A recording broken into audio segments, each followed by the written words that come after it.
Film dimulai dengan zombie cowok bernama R, yang lagi berjalan di sebuah bandara, dengan banyak teman zombinya yang pada berjalan juga.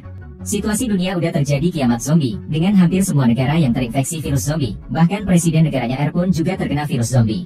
Namun gak diketahui apa penyebab virus zombinya menyebar ke seluruh dunia, yang membuat R menjadi bertanya-tanya. Meskipun begitu, R menyadari kalau itu gak penting baginya, dan pasrah kalau menjadi zombie memang udah nasibnya. Penyebab kenapa dia menjadi zombie juga gak dia ketahui, karena dia gak mengingat apapun semenjak berubah, kecuali namanya yang diawali dengan R. R masih bisa berpikir dalam hati, kalau dia berkeinginan mau terhubung dengan orang banyak. Tapi karena dia udah menjadi zombie, dia merasa kalau itu udah gak bisa dilakukan lagi, dan cuma bisa mundar-mandir di bandara yang dia udah anggap sebagai rumahnya, sambil sesekali memburu manusia. Di bandaranya, dia juga suka bertemu sama makhluk yang kayak tengkorak dengan sebutan bonis, yang juga memakan semua yang hidup, tapi gak terlalu menghiraukan para zombie. Namun suatu hari nanti zombie akan menjadi seperti bonis, jika zombie itu udah mencapai titik di mana dia kehilangan segala harapan, dengan merobek kulitnya sendiri, dan berubah menjadi bonis secara bertahap. Dari semua apa yang R udah lihat, dia mengaku gak mau terus-terusan menjadi zombie tersesat, berharap ada suatu perubahan yang bisa dia alami. Ini menandakan walaupun dia menjadi zombie, R masih mempunyai kesadaran manusia dalam dirinya, apalagi dia yang bisa membuka pintu, dan mempunyai sebuah pesawat yang menjadi tempat tinggalnya selama ini. Di samping itu, R mempunyai sahabat berkepala botak sebut aja Pak M, dan mereka berdua suka menggeram, serta menatap dengan tatapan aneh satu sama lain. Namun terkadang mereka bisa mengeluarkan satu kata simpel, seperti lapar atau kota, sebagai pertanda kalau mereka akan memburu manusia di luar bandara ini. Suatu hari, R melihat Pak M yang lagi bete. Jadi R mengajaknya untuk mencari makanan dengan bilang, lapar? Dan Pak M pun membalas, yuk. Mulailah mereka memburu manusia di bagian kota, dengan gerakan mereka yang lambat, yang dikeluhkan R selama ini yang bisa berlari. Sementara itu di tengah kota, terlihat tembok besar yang udah dibangun sama para penyintas, bertujuan untuk meng-lockdown diri mereka dari serangan para zombie dan bonis. Di balik tembok ada sebuah markas yang menjadi tempat tinggal para manusia, di mana ada 3 anak muda yang sering jalan bareng bernama Julie, cowoknya bernama Perry, dan teman mereka bernama Nora. Kegiatan sehari-hari Julie dan kawan-kawan adalah untuk mengumpulkan sumber daya apapun yang bisa ditemukan, demi bisa bertahan hidup dari kiamat zombie ini. Ayahnya Julie adalah seorang pemimpin markas bernama Grigio, yang mengumumkan kalau udah 8 tahun sejak wabah virus zombinya menghancurkan dunia, tapi sayangnya belum ada vaksinnya sampai saat ini. Julie dan kawan-kawan kemudian pergi seperti biasa untuk mencari persediaan-persediaan yang diperlukan, dimulai dengan menemukan obat-obatan. Di saat lagi melakukan itu, mereka ada mendengar suara-suara aneh dari luar, kecuali Perry yang menganggap kalau gak ada apa-apa di balik pintu. Akan tetapi, tiba-tiba datang pasukan zombinya R ke dalam, jadi Julie dan kawan-kawan pun mulai menembaki mereka. Namun karena para zombie cukup kuat untuk menahan tembakan-tembakan dari manusia, dan cukup cepat untuk melakukan serangan, beberapa dari teman Julie pun naasnya habis dengan dimakan sama para zombie. Di tengah kekacauan, R melihat Julie dengan shotgun mantapnya, yang bikin R menjadi naksir. Merasa penasaran, dia pun mau mendekatinya, tapi dia ditembak di dada sama Perry duluan. Ini membuat R menjadi kesal, jadi R menjatuhkannya, dan dia pun menggigit tangan Perry yang ada jam tangan mantapnya, sebelum R memakan otaknya. Dalam hatinya, R mengaku kalau dia gak suka menyakiti orang, namun inilah kehidupannya sekarang ini yang menjadi zombie. Dia udah mengetahui kalau dia menyisakan otak manusia. Manusia itu akan bangkit dan berubah menjadi zombie, jadi dia harus memakannya, dan menyimpan sisanya di sakunya untuk dimakan nanti.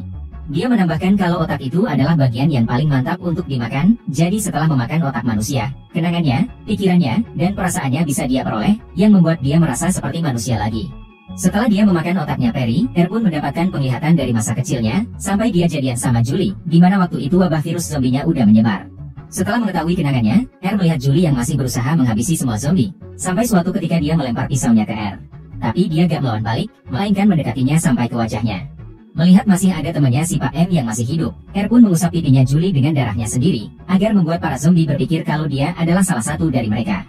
R lalu mengajak Julie untuk ikut bersamanya, yang secara terpaksa dia ikuti permintaannya karena merasa ketakutan, dan meninggalkan Nora yang lagi bersembunyi di bawah meja. R mengaku gak tahu apa yang dia lakukan, hanya melakukan apa yang ada di dalam hatinya, bahkan yang lainnya gak akan pernah membawa pulang manusia. Setibanya di dalam pesawat, Julie menjadi ketakutan bakal diapa-apain. Tapi R meyakinkannya kalau dia gak akan memakannya, dan tempat ini adalah rumahnya, serta sebuah tempat yang aman untuk Julie. Melihat Julie yang masih ketakutan, R memutuskan untuk pergi darinya untuk sementara waktu, supaya Julie bisa menenangkan dirinya sendiri. Ketika R memakan otaknya Perry lagi yang dia simpan, R lagi-lagi mendapat penglihatan yang berbeda, yang kali ini adalah tentang ibunya Julie yang meninggal gara-gara zombie, dan sebuah jalan rahasia untuk melewati tembok besarnya dengan pergi ke bawah tanah. Waktu itu Perry mau mencari ayahnya yang dia duga masih berada di tempat kerjanya, yang berada di luar tembok. Setelah sampai di tempatnya, ternyata benar ayahnya masih berada di tempat kerjanya, tapi sayangnya dia udah berubah menjadi zombie. Kesadaran kemanusiaan ayahnya sempat melawan insting zombinya ketika melihat anaknya, namun si ayah gak berhasil melawannya, dan dia pun mulai menyerang anaknya sendiri. Melihat ini, Julie pun terpaksa headshot ayahnya, sebelum para zombie lainnya menyerang mereka. Itulah kenapa Julie menjadi ketakutan sama zombie, jadi berpikir perlu pendekatan yang berbeda. Maka dari itu dia memberinya selimut, lalu menyetel sebuah lagu, dan meyakinkannya lagi kalau dia bertujuan untuk menjaganya tetap aman. Ini membuat Julie menjadi heran siapa ini, dan bertanya-tanya kenapa ada zombie yang baik seperti Esok harinya, Julie mulai merasa lapar, oleh karena itu dia mau pergi untuk mencari makanan. Tapi membalas kalau tindakannya bisa berbahaya baginya, jadi Julie meminta pertolongannya untuk mencarikannya makanan untuknya. Melihat Julie yang mengharapkan bantuannya, pun tentu aja mau membantunya mencarikan makanan. Namun dia gak menyadari, kalau ternyata itu agar Julie bisa kabur menjauhi Di tengah kaburnya, dia ada melihat para zombie, oleh karena itu dia pun bersembunyi di balik roda pesawat. Gak lama setelah itu mendatanginya, dan memintanya untuk jangan lari, sambil memberinya darahnya lagi untuk dianggap sebagai zombie.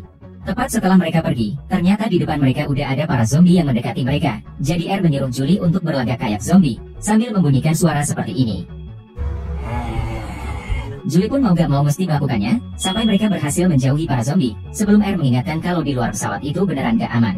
Mereka kemudian mencari makanan di tempat lain, sampai akhirnya Julie menemukan makanan buah yang masih bisa dimakan, dan membuat dia tersenyum ke Julie lagi-lagi berkeinginan untuk menjauhi daerah ini, yang disuruh untuk menunggu terlebih dahulu dalam beberapa hari, karena para zombie masih menyadari keberadaan Julie, sebelum mereka akan lupa nantinya. Melihat yang memang baik hati, Julie pun memutuskan untuk mengikuti sarannya. Supaya gak bete, mereka pun melakukan hal-hal yang seru, terutama mengendarai mobil mantapnya yang dia temukan, bahkan dia sampai diajarin mengemudikan mobilnya sama Julie. Di pesawat itu, Julie bertanya bagaimana memperoleh semua benda-benda keren ini, yang dijawab kalau dia mengumpulkan benda-benda yang dia suka, salah satunya film yang berjudul Zombie. Hari-hari pun berlalu, sampai suatu ketika berharap bisa tidur layaknya manusia dan bisa bermimpi, tapi sayangnya dia adalah zombie. Suatu hari, melihat Julie yang tiba-tiba udah gak ada ketika tertidur di malam hari, yang ternyata dia mencoba kabur secara diam-diam lagi dari namun naasnya dia bertemu sama beberapa zombie, jadi dia berusaha menyelamatkan diri dengan mesin pemotong rumput.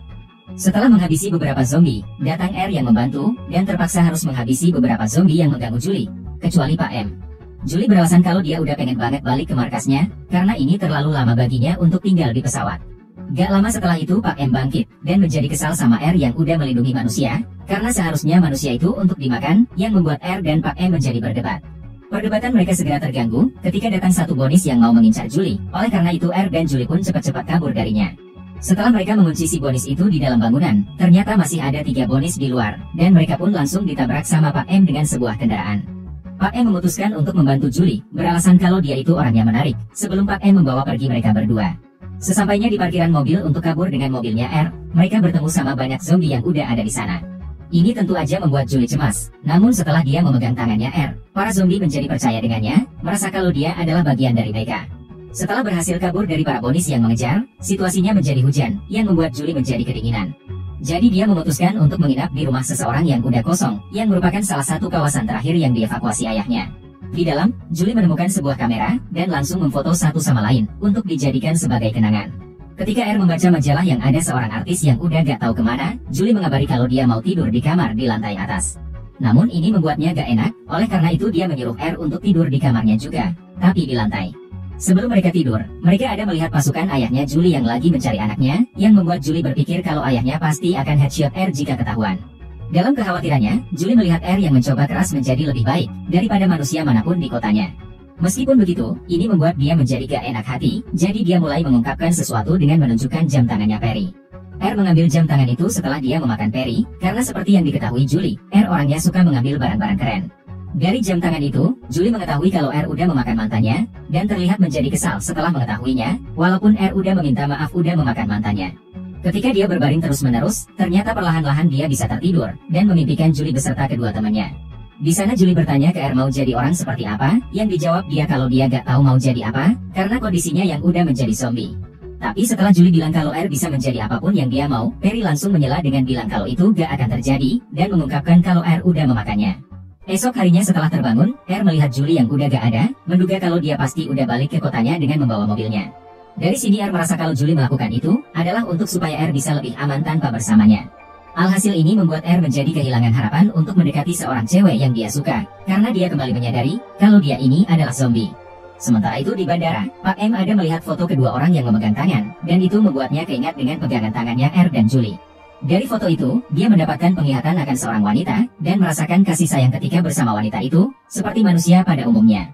Ini juga dialami para zombie temannya yang mendapatkan penglihatan mereka masing-masing, tapi perasaan itu harus terhenti, ketika datang Bonis di belakang mereka. Para Bonis menyadari kalau para zombie mulai memiliki perasaan seperti manusia, yang membuat Bonis menjadi gak seneng, dan mengetahui kalau ini pasti gara-gara manusia. Di tengah berjalan dalam kondisi yang hujan, R mulai merasakan kedinginan yang gak pernah dia rasakan sebelumnya, karena seharusnya zombie itu gak kedinginan. Dia lalu bertemu Pak M dan kawan-kawan, yang mengajaknya untuk balikan menjadi temenan lagi, dan menyemangatinya untuk jangan galau gara-gara cewek. Kedatangan Pak M adalah untuk mengabari kalau para Bonis mengejar dia dan kawan-kawan, dan menyadari kalau R udah memulai sesuatu yang berkaitan dengan perasaan kasih sayang, serta Pak M dan kawan-kawan yang mulai mendapatkan mimpi. Ini membuat R menyadari kalau mereka sedang berubah perlahan-lahan dari mimpi yang mereka dapatkan, oleh karena itu R berpikir untuk memberitahu Julie tentang hal ini, sebelum para Bonis menyerang R dan juga Julie. Ini tentu aja dibantu sama teman-temannya Pak M, jadi mulailah mereka pergi ke kota lagi, yang kali ini bertujuan untuk menyatu dengan manusia. Karena R udah melihat penglihatan akan kenangannya Perry tentang jalan rahasia untuk keluar dari tembok, R pun mengikuti jalur yang Perry dan Julie pernah lalui, untuk bisa sampai ke bagian markas. Sesampainya di rumahnya Julie, kebetulan dia lagi keluar karena merasa kangen sama R, jadi R pun memanggilnya, yang tentu aja membuat Julie menjadi kaget. Kekagetannya membuat Nora menjadi kepo, dan dia pun menjadi kaget juga melihat R. Setelah R dan Julie saling meminta maaf, Julie mengajaknya untuk langsung masuk, dan memberitahu kalau ayahnya lagi pergi untuk mengurusi hal yang darurat. Kedatangan R membuat Nora menjadi kepo lagi, dengan bertanya-tanya dari bagaimana R meninggal dan berapa umurnya, yang sayangnya gak diingat dia. Dia lalu memberitahu kalau para zombie bisa berubah dari mimpi yang mereka dapatkan, yang membuat Julie merasa kalau itu adalah hal penting untuk diberitahu ke ayahnya. Tapi masalahnya, R harus melewati banyak prajurit ayahnya, maka dari itu Nora kepikiran untuk mendandaninya, yang membuat kedua cewek itu pada kesenangan untuk mendandan zombie. Mulailah mereka make upin R, sampai wajahnya kelihatan segar, dan gak kelihatan pucat lagi. Sementara itu, para Bonis mulai bersiap untuk menyerang manusia, dan pergi ke markas dengan jumlah yang banyak. Setelah siap dengan penampilannya, R dan kawan-kawan pergi melewati banyak orang, sampai berhasil melewati seorang penjaga yang menjaga area penting, di mana area itu adalah pusat area pasukan bersenjata. Di sana Julie bertemu dengan ayahnya, yang mengabari kalau dia dan timnya lagi bersiap-siap untuk melawan zombie dan Bonis, dan mulai menghampiri markas dari laporan timnya. Julie lalu memberitahu tentang zombie yang mulai hidup kembali, seperti mereka menyembuhkan diri mereka sendiri, yang tentu terdengar gila sama ayahnya. Dia mengingatkan kalau para zombie itu udah memakan ibunya dan juga mantannya, dan ini diketahui R kalau Julie gak akan berhasil membujuk ayahnya, jadi R pun menunjukkan dirinya ke ayahnya Julie. Si ayah pun sontak bertanya siapa R ini, yang gak bisa dijawab dia, dan membuat si ayah menjadi curiga kalau R adalah zombie. Meskipun Julie udah memberitahu kalau R udah menyelamatkan hidupnya, dan memicu sesuatu di dalam dirinya, si ayah pun langsung menodongkan pistolnya. R meyakinkannya kalau teman-temannya mau menolong untuk melawan Bonis, dan gak akan menyerang pasukannya si ayah. Karena saking dendamnya sama zombie, si ayah tetap gak percaya sama R, oleh karena itu Nora pun datang membantu untuk menghentikan tindakan si ayah. Nora lalu menyuruh R dan Julie untuk pergi, yang sontak dilakukan mereka untuk kembali ke para zombie. Setibanya di tempat bawah tanah lagi, mereka melihat udah banyak zombie yang berkumpul di sana, dan mengabari kalau manusia gak mau bekerja sama. Gak lama setelah itu datang banyak Bonis yang udah sampai di tempat ini, sehingga Pak M dan teman-teman mulai melawan para Bonis, sementara R dan Julie kabur sejauh mungkin dari para Bonis, sekaligus pasukannya si ayah. Sementara itu, pasukan udah berada di tempat bawah tanah untuk mencari Julie, di mana pencarian mereka diganggu dengan Bonis yang datang. Ketika tersisa seorang prajurit yang gak berdaya, tiba-tiba datang satu zombie yang menolong si prajurit dengan memukul para Bonis, sebelum dia membangunkan si prajurit. Tapi masih ada banyak prajurit yang masih kebingungan antara mau menembak zombie atau Bonis. Jadi Pak M pun menyuruh mereka untuk menembak Bonis. Melihat zombie yang berpihak ke manusia, pasukan pun mulai percaya dengan mereka dan memutuskan untuk menghabisi para Bonis. Di saat itu R dan Julie masih terus berlari sampai naasnya mereka bertemu dengan para Bonis di depan mereka. Jadi mereka pun kabur menuju ke arah pintu, dan ternyata udah gak ada jalan lagi setelah dibuka, menandakan kalau akses ini cuma dikhususkan untuk membersihkan kaca-kaca gedung. Ini membuat Julie merasa putus asa, tapi R mengingatkannya kalau dia akan menjaganya tetap aman, seperti yang selalu dia bilang. Dia lalu memeluk Julie, dan mereka pun terjun ke arah kolam air yang ada di bawah secara keras, yang membuat kepala R terbentur dengan dasar kolam. Menyadari R yang gak bangkit, Julie pun sontak menolongnya untuk kepalanya bisa keluar dari air, dan untungnya ternyata dia gak apa-apa. Merasa senang mengetahuinya, itu memberikan manfaat untuk mengembalikan mata zombinya R menjadi mata manusia lagi. Tiba-tiba, dia pun ditembak sama si ayah yang udah datang, dan meminta anaknya untuk menyingkir jika R gak mau di headshot. Ini membuat Julie berusaha keras untuk meyakinkan ayahnya, kalau R dan teman-temannya benar-benar bisa berubah, dan sekarang mereka membutuhkan pertolongan dari manusia. Julie mengetahui kalau banyak orang udah kehilangan orang-orang tercinta mereka, tapi dia yakin kalau mereka bisa memperbaiki semua ini dan bisa memulainya lagi, dengan menunjukkan R yang ternyata berdarah gara-gara terkena tembakan sebelumnya. Darah itu membuat si ayah menjadi tambah yakin, karena zombie itu seharusnya gak berdarah, menandakan kalau R itu udah kembali hidup lagi menjadi manusia, dan dia mengaku merasakan sakit dari tembakan itu. Si ayah akhirnya percaya, dan dia pun mengumumkan lockdownnya akan diberhentikan. Sementara itu, pasukannya si ayah yang udah bersama para zombie, melawan para bonis sampai mereka semua habis. Untuk para bonis yang tersisa, mereka menjadi semakin lemah dan lemah, sampai hidup mereka habis dengan sendirinya. Sayangnya mereka udah gak bisa disembuhkan dengan cinta seperti R, karena mereka udah terlalu susah untuk berubah. Namun aliansi manusia dan zombie yang udah terbentuk, akan menjadi bukti kalau mereka bisa bersatu. Setelah insiden itu, para zombie mulai belajar bagaimana untuk hidup seperti manusia lagi, dengan bersosialisasi dengan manusia, yang merupakan kunci untuk obatnya. Pasca zombie mulai diterima manusia, Nora sekarang menjadi perawat untuk merawat kondisi kesehatan para zombie, dan menjadi senang jika Nora ada mendengar suara detak jantung si zombie. Sementara untuk R dan Julie, mereka udah jadian, tapi R sampai sekarang masih belum ingat apa-apa tentang dirinya, terutama namanya. Namun meskipun begitu, R bersyukur bisa menjalani kehidupan yang sekarang ini bersama kekasihnya, jadi R berpikir nama dia cukup R aja seperti biasa. Film diakhiri dengan mereka berdua yang melihat tembok lockdown itu yang dihancurkan, sebagai pertanda bahwa gak ada lagi perbedaan antara manusia dan zombie.